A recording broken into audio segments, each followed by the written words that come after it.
Good morning.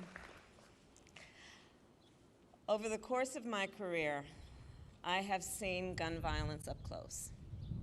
I've looked at autopsy photographs. I've seen with my own two eyes what a bullet can do to the human body. I've held hands with the hands of parents who have lost a child. I have seen children who were traumatized by the loss of a parent or sibling. And I have fought my entire career to end this violence and to pass reasonable gun safety laws.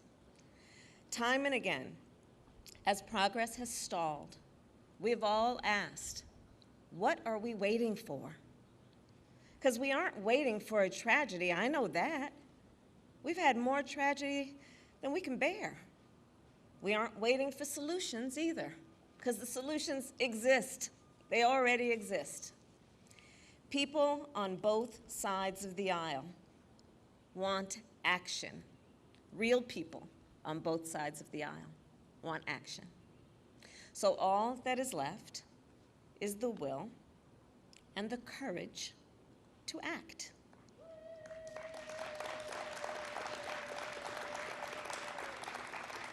And President Joe Biden has the will and the courage to act.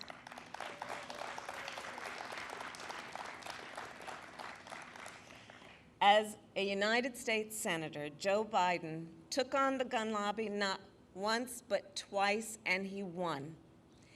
In 1993, he worked to pass the Brady Handgun Violation Prevention Act.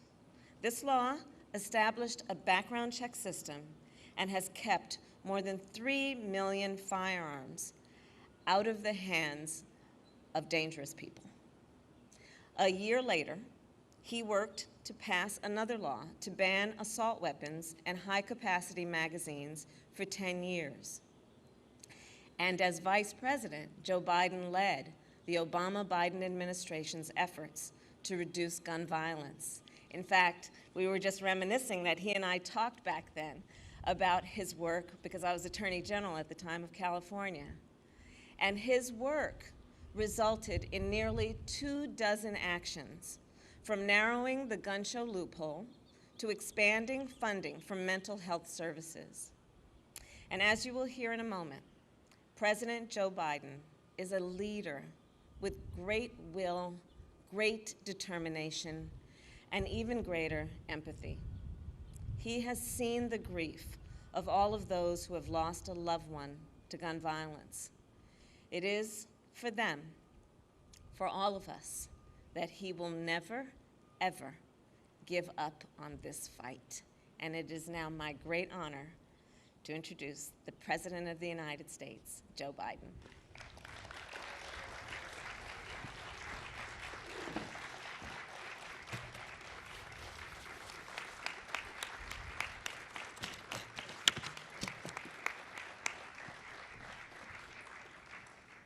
Thank you, Kamala, Madam Vice President. Thank you very much. You know, we're joined today by the Attorney General, Merrick Garland, who I've asked to prioritize gun violence. It's also good to see the second gentleman who is here, and it's good to see the First Lady, Dr. Jill Biden, who cares deeply about this issue as well. And I look out there and I see so many members of Congress who've led in this fight, so many of you who've never given up, so many of you are absolutely determined, as Murphy and others are, to get this done. We got a long way to go. It seems like we always have a long way to go. But also today we're taking steps to confront not just the gun crisis, but what is actually a public health crisis. Nothing I'm about to recommend in any way impinges on the Second Amendment. They're phony arguments suggesting that these are Second Amendment rights at stake from what we're talking about. But no amendment to the Constitution is absolute. You can't yell fire in a crowded movie theater. We call it freedom of speech. From the very beginning, you couldn't own any weapon you wanted to own. From the very beginning the Second Amendment existed, certain people weren't allowed to have weapons. So the idea is just bizarre to suggest that some of the things we're recommending are contrary to the Constitution.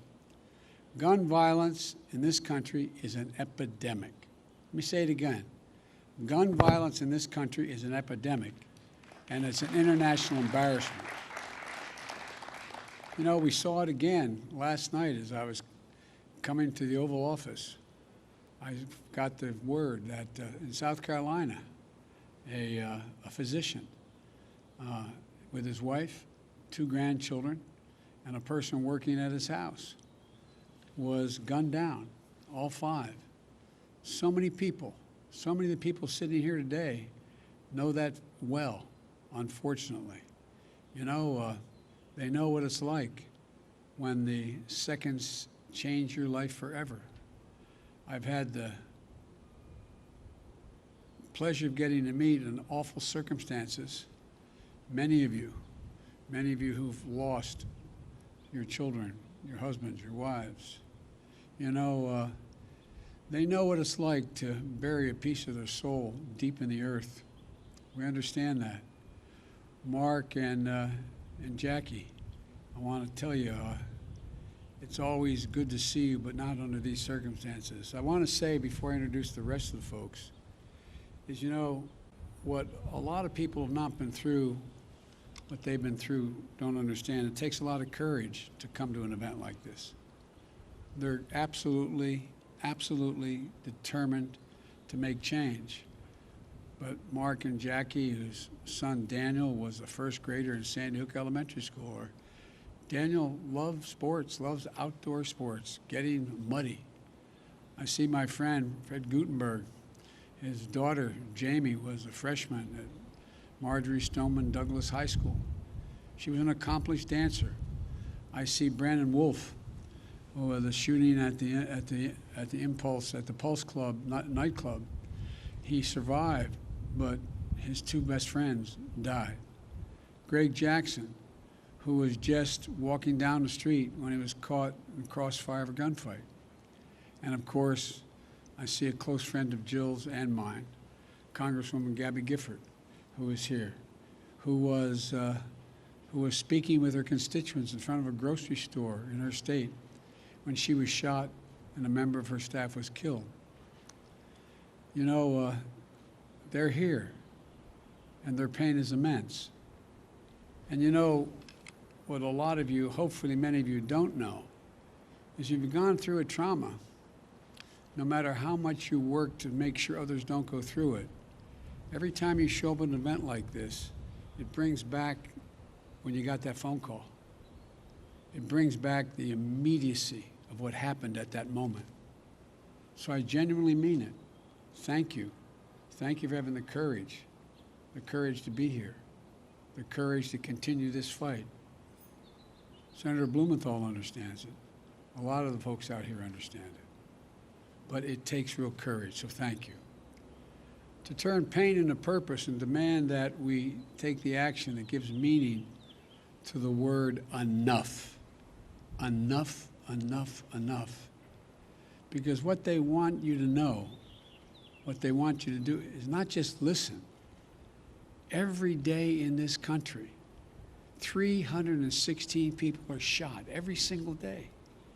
106 of them die every day. Our flag was still flying at half-staff for the victims of the horrific murder of 8 primarily Asian American people in Georgia, when 10 more lives were taken in a mass murder in Colorado. You probably didn't hear it, but between those 2 incidents, less than 1 week apart, there were more than 850 additional shootings. 850 that took the lives of more than 250 people and left 500 injured. This is an epidemic, for God's sake, and it has to stop. So I'm here to talk about 2 things. First, the steps we're going to take immediately. And second, the action that needs to be taken going forward to curb the epidemic of gun violence. I asked the Attorney General and his team to identify for me immediate, concrete actions I could take now without having to go through the Congress. And today I'm announcing several initial steps my administration is taking to curb this epidemic of gun violence. Much more need be done, but the first, want to rein in the proliferation of so-called ghost guns. These are guns that are homemade, built from a kit, that include directions on how to finish the firearm. You can go buy the kit. They have no serial numbers, so when they show up at a crime scene, they can't be traced. And the buyers aren't required to pass a background check to buy the kit, to make the gun. Consequently, anyone from a criminal to a terrorist can buy this kit in as little as 30 minutes, put together a weapon. You know, I want to see these kits treated as firearms under the Gun Control Act, which is going to require that the seller and manufacturers make the key parts with serial numbers and run background checks on the buyers when they walk in to buy that package. The second action we're going to take, back in the year 2000, the Bureau of Alcohol, Tobacco, and Firearms released a report on its investigations of firearms trafficking in America. The report was of pivotal value. It was an important tool for policymakers when I was in the Senate and beyond, at all levels, to stop firearms from being illegally diverted into dangerous hands. Today, with online sales and ghost guns, times and trafficking methods have changed, and we have to adjust. We also have to ask the Justice Department to release a new annual report. This report will better help policymakers address firearms trafficking as it is today, not what it was yesterday. The third change, we want to treat pistols modified with stabilizing braces with the seriousness they deserve. A stabilizing brace shook in a pencil essentially makes that pistol a hell of a lot more accurate than a mini rifle. As a result, it's more lethal, effectively turning it into a short-barreled rifle. That's what the alleged shooter in Boulder appears to have done. I want to be clear that these modifications to firearms that make them more lethal should be subject to the National Firearms Act.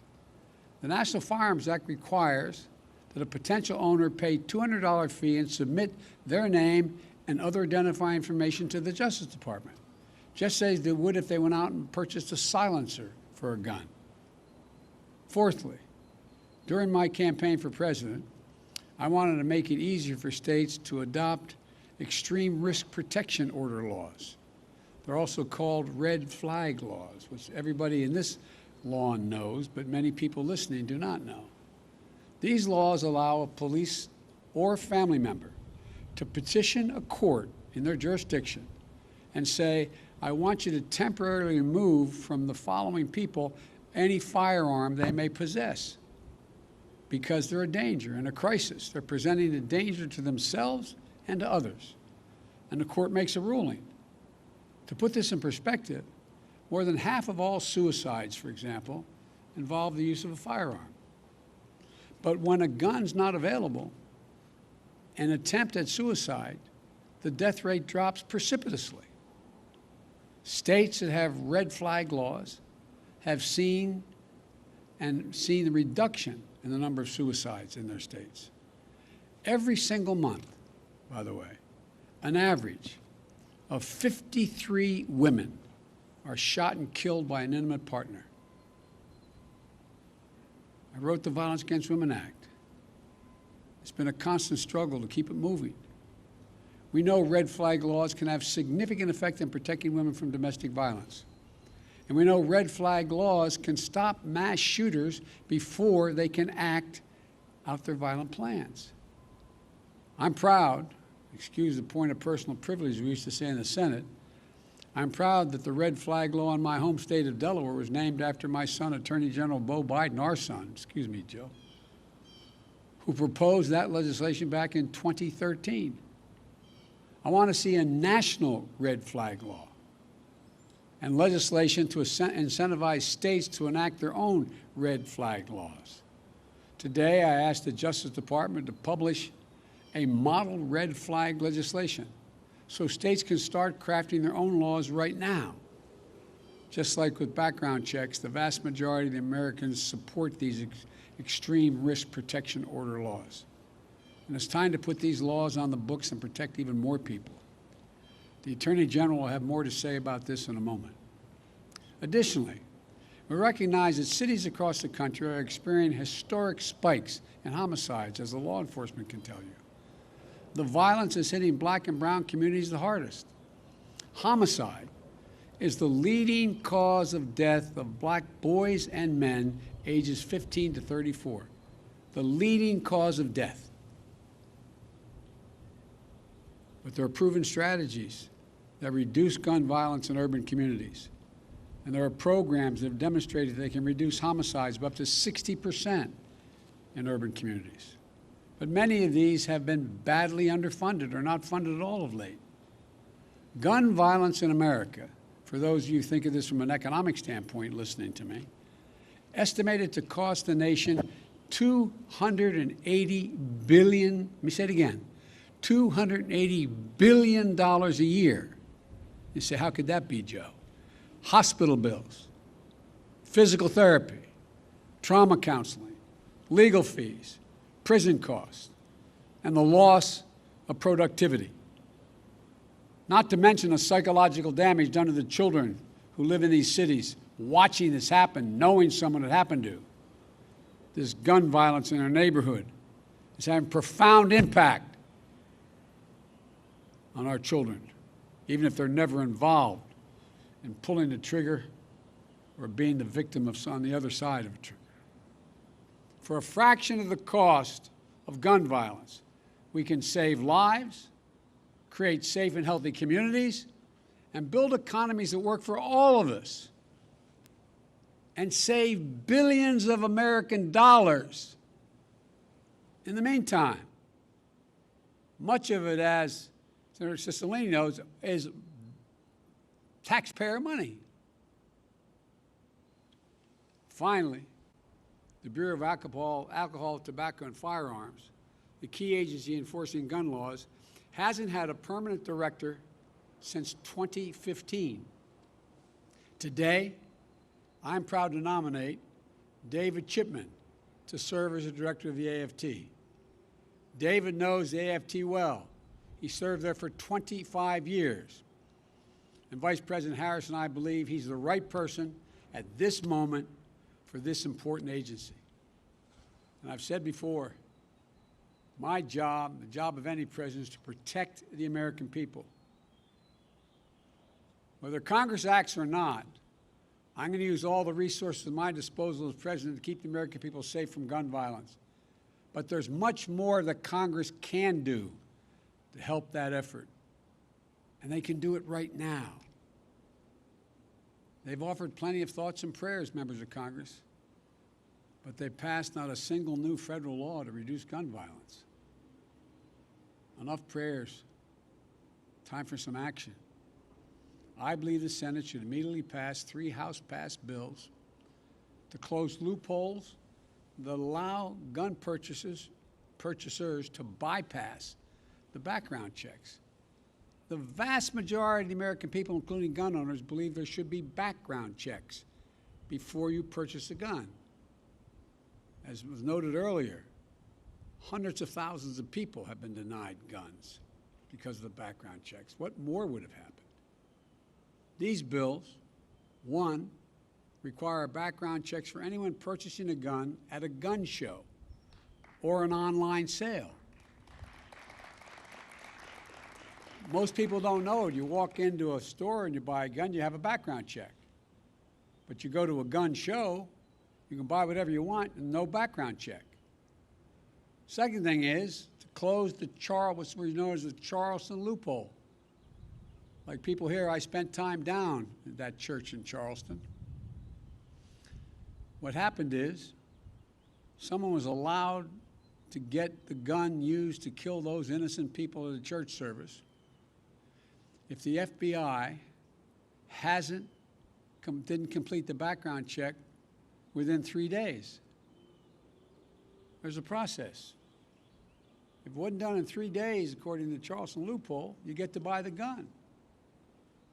They bought the gun and killed a hell of a lot of innocent people who invited him to pray with them. And 3, reauthorize the Violence Against Women Act, which the so-called close the boyfriend and stalking loopholes to keep guns out of the hands of people found by a court to be an abuser and continuing threat. I held over 1,000 hours of hearings to pass the Violence Against Women Act. And one thing came through. If, in fact, a stay-away order, an order preventing the abuser from coming in a certain distance of the person he has abused or she has abused. And now, the idea that they can own a weapon when they have a court order saying they are an abuser. These are some of the best tools we have right now to prevent gun violence and save lives. But all these bills, they had support of both Democrats and Republicans in the House. And universal background checks are supported by the vast majority of the American people. And I might add, the vast majority of responsible gun owners. So let me be clear. This is not a partisan issue among the American people. This is a view by the American people as an American issue. And I'm willing to work with anyone to get these done. And it's long past time that we act. Now, I know this has been a hobby horse of mine for a long time. Got it done once. We should also ban assault weapons and high-capacity magazines in this country. For that 10 years we had it done, the number of mass shootings actually went down. Even law enforcement officials have told me and told other champions of this legislation, they sometimes feel outgunned by assault weapons with large capacity magazines. There's no reason someone needs a weapon of war with 100 rounds, 100 bullets that can be fired from that weapon. Nobody needs that. Nobody needs that. We got that done when I was a United States Senator. It wasn't easy going up against the gun lobby, but it saved lives. And we should also eliminate gun manufacturers from the immunity they receive from the Congress.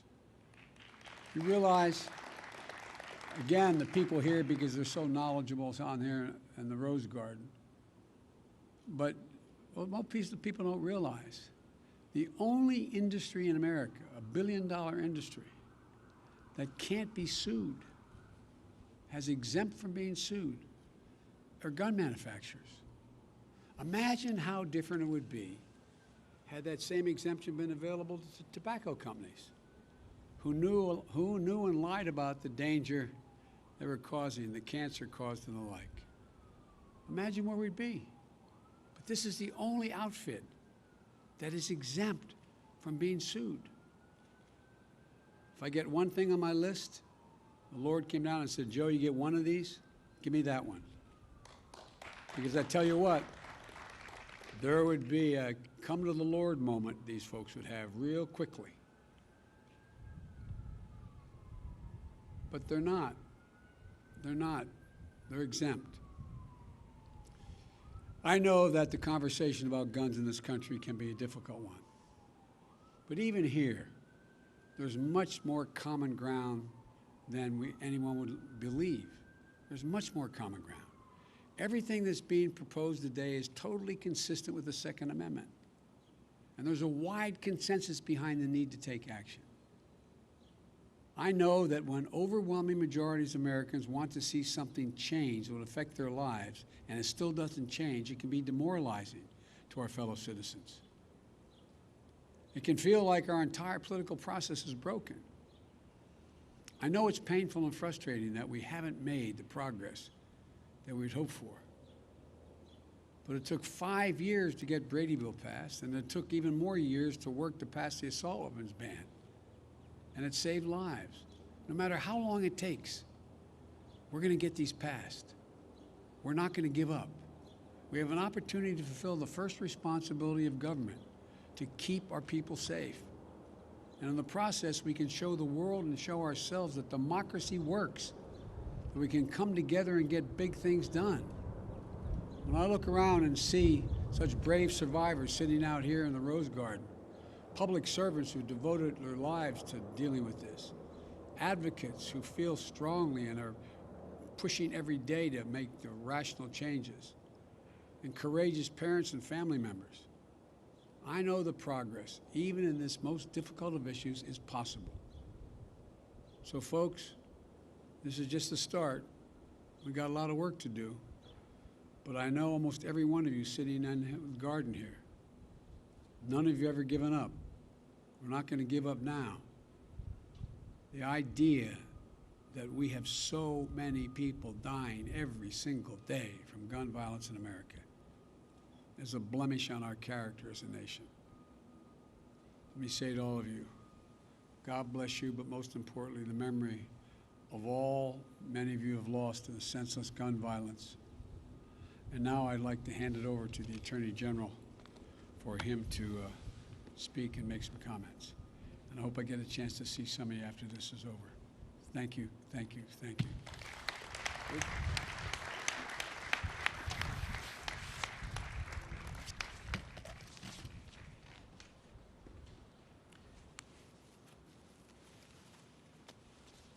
Thank you, Mr. President and Madam Vice President. We stand here today not at a moment of tragedy, but in the midst of an enduring tragedy. So far this year, guns have taken the lives of an estimated 11,000 of our neighbors, friends, and fellow Americans. As the President explained, gun deaths in our country are occurring at a staggering pace, on the order of about 100 Americans killed every day, with hundreds more wounded. I am under no illusions about how hard it is to solve the problem of gun violence, and I know that the Department of Justice alone cannot solve the problem. It is a problem that we must all work on together in a collective effort to keep guns out of the hands of criminals and save lives. But there is work for the department to do, and we intend to do it. Today, the Department of Justice is announcing several steps that we will take to keep guns out of the hands of criminals and reduce the risk of gun violence. First, we will ensure that we understand and measure the problem of criminal gun trafficking in a data-driven way. Over 20 years ago, ATF undertook a gun trafficking study. It then issued a report that provided information necessary to better understand and to combat criminal trafficking networks. No such study has been conducted since that time. Accordingly, I have directed ATF to begin work on an updated study of criminal gun trafficking, one that will take into account the fact that modern guns are not simply cast or forged anymore, but can also be made of plastic, printed on a 3D printer, or sold in self-assembly kits. We will evaluate how some of our best tools, including the National Integrated Ballistics Information Network and the National Tracing Center, are keeping up with the times. And we will analyze our criminal cases and investigations to determine what they can show us about modern gun trafficking patterns. We expect that the lessons from this study will help agents, prosecutors, and policymakers tackle modern criminal gun trafficking enterprises. Second, we will close a regulatory loophole that has contributed to the proliferation of so-called ghost guns. Federal law requires that manufacturers mark all firearms with serial numbers so they can be traced if they are used in crimes. It also requires licensed firearms dealers to run background checks to ensure that individuals who are barred by law from purchasing firearms cannot do so. The emergence of ghost guns threatens both of these important law enforcement objectives. Currently, individuals can buy kits that contain all or almost all of the parts they need to assemble a gun. They can put a working weapon together in as little as 30 minutes. The kits are aptly called buy, build, shoot kits. Yet because of a gap in the ATF regulations, these kits may not be considered firearms. As a result, they are being made and sold without serial numbers and sold without background checks. Within 30 days, ATF will issue a proposed rule to plug that gap and to enable law enforcement to trace crime guns and to keep guns from being sold to those who cannot lawfully possess them. Third, we will make clear that statutory restrictions on short-barreled rifles apply when certain stabilizing braces are added to high-powered pistols. Federal law requires the taxation and registration of all short-barreled rifles. It does so because these weapons are powerful, yet easily concealable. Currently, however, some manufacturers market and some individuals purchase certain kinds of stabilizing braces that, when attached to a pistol, effectively convert it into a short-barreled rifle, a weapon that is, in the words of the statute, quote, intended to be fired from the shoulder. Such braces make high-powered pistols more stable and accurate while still concealable. Within 60 days, ATF will issue a proposed rule that will make clear that when a device marketed as a stabilizing device effectively turns a pistol into a short-barreled rifle, it is subject to the requirements of the statute. Fourth, we will publish model red flag legislation for states. Red flag laws, as the President has explained, allow family members or law enforcement to petition for court orders that temporarily bar people in crisis from accessing firearms if they present a danger to themselves or to others. 19 states and the District of Columbia have already made this important step. Within 60 days, the Justice Department will publish model legislation that will make it easier for states that want to craft laws permitting such emergency risk orders to do so. Fifth, we will empower our communities to combat and prevent gun violence. We all recognize that although law enforcement plays an important role, gun violence is not a problem that law enforcement alone can solve.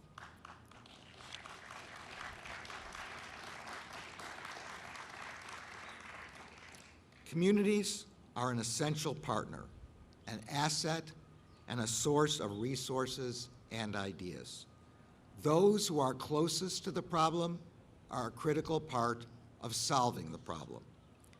To that end, the Justice Department will make available over $1 billion in funding through over a dozen grant programs that can be used to support evidence-based intervention strategies for reducing gun violence.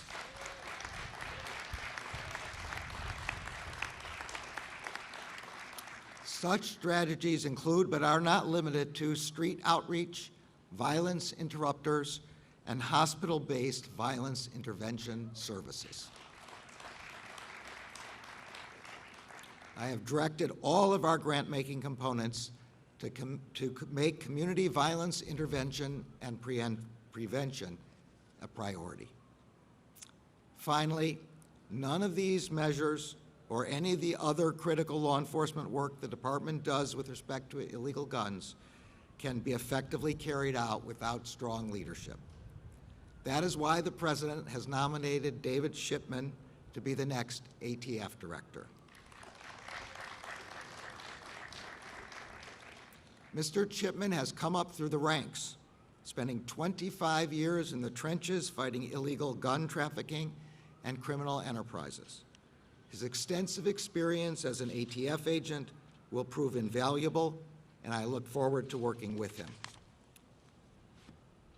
Looking out at many of you is not only a reminder of the tragic toll that gun violence takes on our communities, but also of the resilience and determination that it will take to make our communities safer.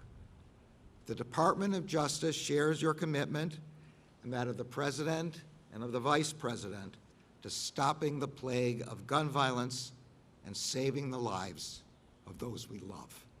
Thank you.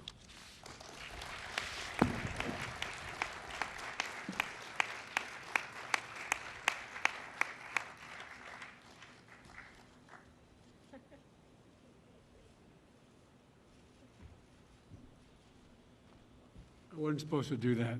I'd like to see all of you. Thank you, thank you, thank you. Let's get to work.